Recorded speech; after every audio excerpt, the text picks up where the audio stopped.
สบายดีทุกคนมื้อนี้ข้อยมีแอปดีๆมาแนะนำเนาะซึ่งเราไปดูกันเลยว่าในแอปนี้มีหยังแหน่เดี๋ยวก่อนอื่นเราต้องลงทะเบียนก่อนนะขั้นตอนแรกเราต้องใส่ Gmail ก่อนนะใส่เลยแล้วใส่รหัสนะตัวที่2นี่ใส่รหัสนะเราจะใส่แบบใดก็ใส่เลยใส่ปึ๊บที่2ยืนยันรหัสนะตัวนี้ก็ใส่รหัสเสริญนะให้เสริญเดี๋ยวใส่ด้านล่างตามด้านล่างเลยนะตัวนี้ก็กดส่งนะเอารหัสจาก Gmail นะ Gmail ต้องใช้งานได้เท่านั้นนะกดปึ๊บ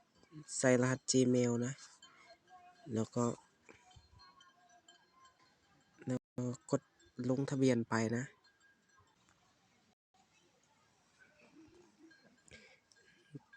เข้ามาปึ๊บหน้าตา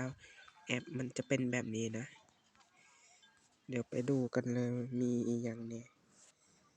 วิธีลงทุนนะกดตัวนี้ปึ๊บ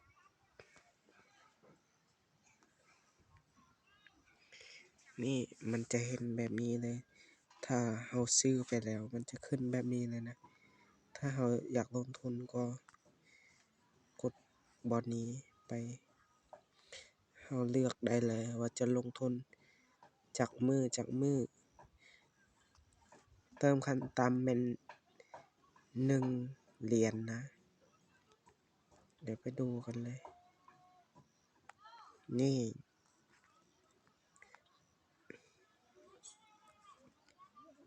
ตามนี้ก็ตามนี้เลยนะ1เหรียญ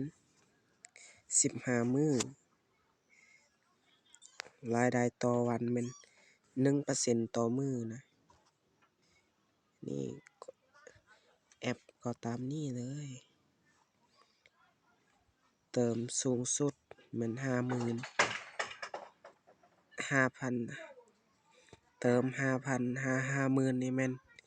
ได้กำไรอยู่ 1.5% ต่อมื้อนะก็ตามนี้เลย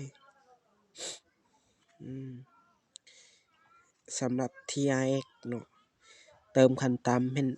100 TRX จะได้อยู่1มื้อตัวนี้ก็เติม1 TRX 15มื้อ1 TRX 5,000 TRX จะได้ 1% ต่อมื้อคือกันเนาะนี่ 5,000 TRX 50,000 TRX ได้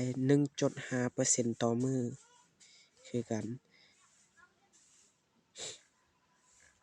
สำหรับเมนูต่างๆก็ไม่มีอะไรมากหรอกบ่มีหยังแหน่ก็ประมาณนี้แหละสำหรับคลิปนี้จบเพียงเท่านี้เนาะ